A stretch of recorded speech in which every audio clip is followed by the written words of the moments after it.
नमस्कार साथियों, मेरे इस YouTube चैनल पर आप सभी लोगों का स्वागत है।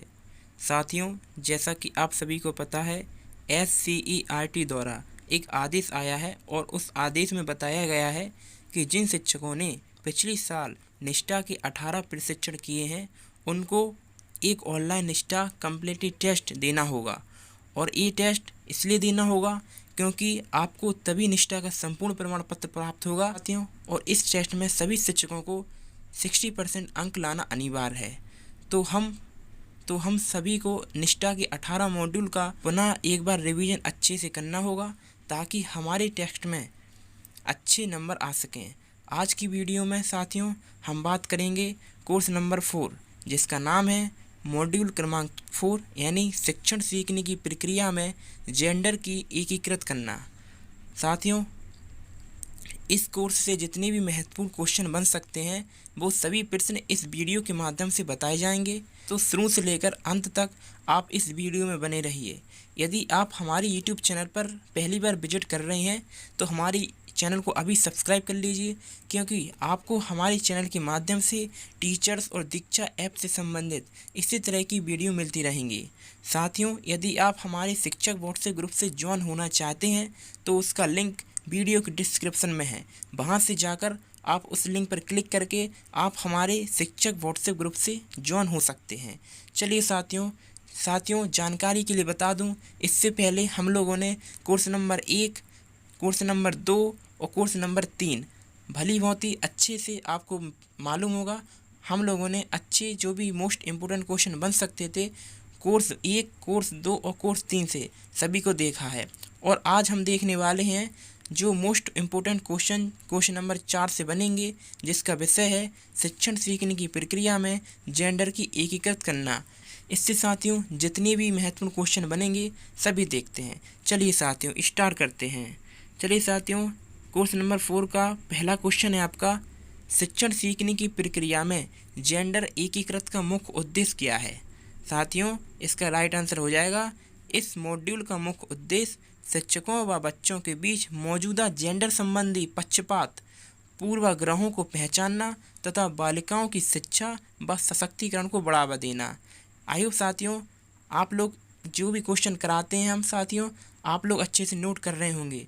और साथियों, मैं आशा करता हूं कि आप लोगों ने अभी जितने भी हमने कोर्स नंबर 1, कोर्स नंबर 2 और कोर्स नंबर 3 किए हैं उससे अच्छे से आप लोगों ने रिवाइज कर लिए होंगे।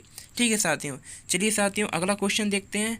क्वेश्चन नंबर 2 है साथियों, इस मॉड्यूल में जेंडर का समावेश क्यों किया गया। साथियों आपसे पूछ रहा है इस मॉड्यूल में जेंडर का समावेश क्यों किया गया। तो साथियों आपका आंसर हो जाएगा, इस मॉड्यूल में जेंडर का समावेश इसलिए किया गया है कि न केवल महिलाओं बालिकाओं के आत्मसम्मान को बढ़ावा दिया जाए, बल्कि पुरुषों बालकों को प्रतिसत्तात्मक समाज व शक्ति आधारित संबंधों की धारणा पर विचार करने में सक्षम किया जा सके। आई होप साथियों आपको अच्छे से समझ में आ गया होगा। चलिए साथियों क्वेश्चन नंबर 3 देखते हैं। क्वेश्चन नंबर 3 है साथियों आपका, जेंडर क्या है। तो साथियों सबसे पहले आपको बता दूं कि जेंडर क्या होता है। तो साथियों जेंडर सामाजिक रूप से निर्धारित महिला पुरुष व ट्रांसजेंडर के बीच अंतर को संदर्भित परिभाषा समाज ने बनाई है। साथियों जेंडर जो कि महिला पुरुष और ट्रांसजेंडर के बीच एक अंतर को परिभाषित करने वाला समाज जो कि समाज ने बनाया है। ठीक है साथियों, चलिए क्वेश्चन नंबर 4 देखते हैं साथियों। क्वेश्चन नंबर 4 है आपका, परिच्छन्न पाठ्यक्रम क्या है। क्या साथियों, परिच्छन्न पाठ्यक्रम क्या है। तो साथियों इसका राइट आंसर हो जाएगा परिच्छन्न यानी गुप्त हिडन, अर्थात विद्यालय परिसर में जिस पाठ्यक्रम को शिक्षण में ना जोड़कर प्रस्तुत किया जाए वह परिच्छन्न पाठ्यक्रम है, जैसे लड़का लड़की की समझ। आइए साथियों आपको अच्छे से समझ आ रहे होंगे क्वेश्चन। ठीक है साथियों, चलिए साथियों आगे बढ़ते हैं। क्वेश्चन नंबर 5 देखते हैं। साथियों क्वेश्चन नंबर 5 है आपका, रूढ़िवादी धारणा से आप क्या समझते हो। साथियों इसमें पूछ रहा है कि रूढ़िवादी धारणा होती क्या है। तो साथियों इसका राइट आंसर देख लेते हैं। इसका राइट आंसर है, पुरुषों के प्रति रूढ़िवादी धारणा यह है कि ये निडर, बहादुर, सक्षम, शक्तिवान परिवार के पालन करता है, जबकि महिलाओं के प्रति रूढ़िवादी धारणा यह है कि महिलाएं कमज़ोर, भावुक, शर्मीली, सुंदर, किसी ना किसी पर आश्रित रहने वाले हैं। ठीक है साथियों, इसमें साथियों आपको बता दूं, पुरुषों और महिलाओं की जो भी आपकी रूढ़िवादी धारणा होती है उसके बारे में समझाया गया है। ठीक है साथियों, हम लोग साथियों आपको बता दूं, हम लोग यहाँ पर इस विषय में जेंडर के बारे में व्याख्या कर रहे हैं। ठीक है साथियों, तो उसी से रिलेटिव जितने भी क्वेश्चन आएंगे, जो भी मोस्ट इंपॉर्टेंट बनेंगे, आपके जो कम्पिटिटिव टेस्ट होने वाला है साथियों, उसमें एक क्वेश्चन आपके बहुत ही महत्वपूर्ण होने वाले हैं। साथियों मैं गारंटी से कहता हूँ, अगर आप लोगों ने एक कोर्स में करा रहा हूँ, इनसे अगर उन्हें अच्छे रिवाइज कर लिए, याद कर लिए साथियों, समझ लिए, तो साथियों आपको 60% क्या आप 80% तक अच्छे स्कोर कर सकते हैं। ठीक है साथियों, चलिए साथियों आगे बढ़ते हैं। क्वेश्चन नंबर 6 देखते हैं। क्वेश्चन नंबर 6 है साथियों आपका, कुछ महिलाओं के नाम बताइए जो कि समाज में, देश में अपना नाम रोशन किया है। साथियों यानी अपने भारत देश में कुछ ऐसी महिलाओं का नाम बताइए जिन्होंने अपने भारत देश में गौरव हासिल किया है, यही पूछ रहा है। तो साथियों इसका राइट आंसर हो जाएगा, हमारी समाज देश में कई महिलाएं ऐसी हैं जिन्होंने साबित किया है कि वे पुरुषों से किसी भी स्थिति में कम नहीं हैं। कौन कौन सी साथियों आपको मालूम होना चाहिए। पहला नाम है साथियों कल्पना चावला। तो साथियों आपको मालूम होना चाहिए, सबसे पहले कल्पना चावला के बारे में बता दूं साथियों, अंतरिक्ष में जाने वाली पहली भारतीय महिला थी कौन, कल्पना चावला। ठीक है, कहाँ की रहने वाली है साथियों, हरियाणा की रहने वाली है। ठीक है, और साथियों दूसरा नंबर आता है किरण बेदी। तो साथियों किरण बेदी के बारे में बता दूं साथियों, किरण बेदी पहली महिला IPS अधिकारी हैं भारत की। ठीक है साथियों, यानी पहली महिला की बात हो रही है साथियों। मदर टेरेसा की बात करूं साथियों, इन्हें शांति का नोबेल पुरस्कार मिला था, आपको याद होगा। ठीक है साथियों, शकुंतला देवी हैं साथियों आगे, लक्ष्मी लकड़ा हैं, और मैरी कॉम है, MC मौरी कॉम, जानते हो साथियों, बॉक्सिंग की प्लेयर हैं, कहाँ की हैं, मणिपुर की हैं। ठीक है साथियों, चलिए और साथियों साइना नेहवाल जो कि बैडमिंटन खिलाड़ी हैं, और आखिरी पॉइंट है साथियों आपका डर की माई। तो साथियों ये जितने भी आपके महिलाओं के नाम दिए गए हैं, इन्हें अच्छे से इनके बारे में पढ़ लीजिएगा, और साथियों अगर आप कमेंट कीजिए तो मैं इनके बारे में अलग से एक वीडियो बना दूंगा, उससे आप इनके बारे में अच्छे से और समझ जाएंगे। ठीक है साथियों, चलिए साथियों क्वेश्चन नंबर 7 देखते हैं। क्वेश्चन नंबर 7 है साथियों, क्या शारीरिक गुण का एक अच्छा शासक या नेता होने के लिए पर्याप्त है। क्या साथियों, क्या शारीरिक गुण एक अच्छा शासक या नेता होने के लिए पर्याप्त है। और आंसर होगा साथियों नहीं। साथियों एक अच्छा शासक और एक अच्छा नेता बनने के लिए शारीरिक के साथ साथ शारीरिक गुण के साथ साथ साथियों उसका मानसिक विकास भी अच्छा होना चाहिए। ठीक है साथियों, आई होप साथियों आप लोग समझ गए होंगे। चलिए साथियों आगे बढ़ते हैं, क्वेश्चन नंबर 8 देखते हैं।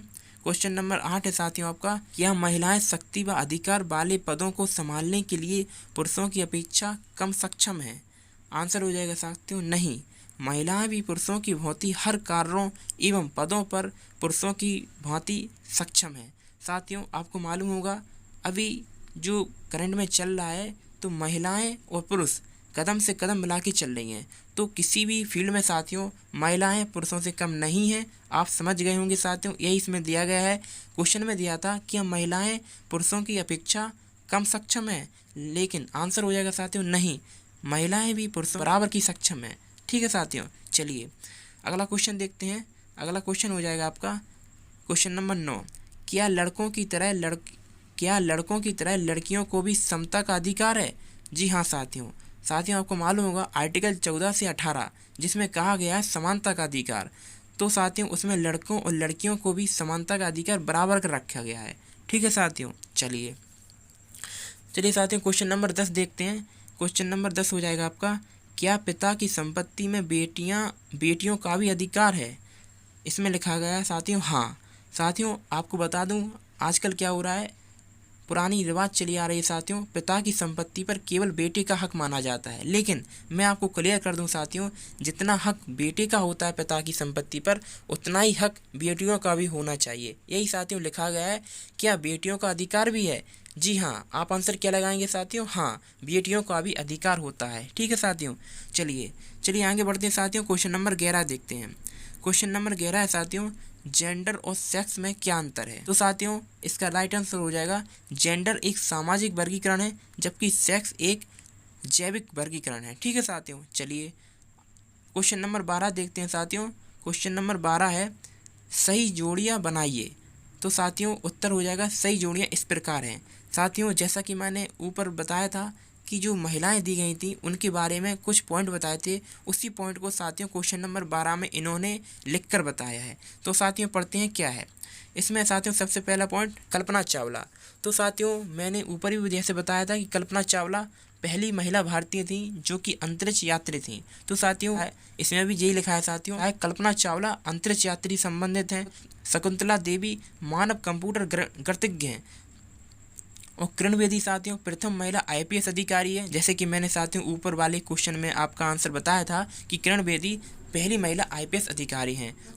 डर की माई पर्यावरण हेतु समृद्धि हैं। और लक्ष्मी लकड़ा साथियों प्रथम रेलवे ड्राइवर हैं। अगर आपसे पूछ ले साथियों प्रथम रेलवे ड्राइवर कौन है तो लक्ष्मी लकड़ा हो जाएगी, ठीक है। और साइना नेहवाल साथियों जैसा कि मैंने ऊपर बताया था बैडमिंटन खिलाड़ी हैं और आपको साथियों ये मालूम भी होगा, ठीक है, बहुत ही फेमस खिलाड़ी हैं साथियों। और PT उषा साथियों महिला धावक हो जाएंगी। साथियों मदर टेरेसा के बारे में बताओ, प्रथम संत की उपाधि पाने वाली प्रथम महिला हैं और इन्हें शांति का नोबेल पुरस्कार भी मिल चुका है। और साथियों जानकी अम्मल की बात करूं साथियों जीव विज्ञानी है। कौन है साथियों जानकी अम्मल जीव विज्ञानी हैं। और टेसी थॉमस की बात करूं साथियों तो मिसाइल महिला है। अगर आपसे पूछ ले साथियों मिसाइल वुमेन ऑफ इंडिया किसे कहा जाता है तो आप कह देंगे missile women of India Tessy Thomas हो जाएंगी। अगर आपसे पूछ ले मिसाइल मैन ऑफ इंडिया तो आप जानते होंगे डॉक्टर APJ अब्दुल कलाम, ठीक है साथियों। चलिए आगे बढ़ते हैं साथियों हम लोगों ने मॉड्यूल नंबर 4 जो कि आपको मालूम होगा जेंडर पर आधारित था। किस पर था साथियों मॉड्यूल नंबर 4 जो कि आपका शिक्षण सीखने की प्रक्रिया में जेंडर की एकीकृत करना। उससे साथियों जितनी मोस्ट इम्पोर्टेंट क्वेश्चन बन सकते थे उसको देखा है। आई होप साथियों आप लोगों ने बहुत कुछ सीख लिया होगा। और साथियों मैं आशा करता हूँ आप लोग जितनी भी मैं क्वेश्चन करा रहा हूँ साथियों आप लोग एक नोट डायरी में नोट कर रहे होंगे और साथियों उन्हें बराबर से रिवाइज कर रहे होंगे। तो साथियों ये हमारा मॉड्यूल नंबर 4 जिसका नाम शिक्षण सीखने की प्रक्रिया में जेंडर की एकीकृत करना से जितनी भी मोस्ट इम्पोर्टेंट क्वेश्चन बन सकते थे वो सारे के सारे हम इस वीडियो में देखे हैं। इसके बाद हमारा अगला मॉड्यूल होगा साथियों मॉड्यूल नंबर 5। उससे संबंधित हम लोग मोस्ट इम्पोर्टेंट क्वेश्चन लाएंगे।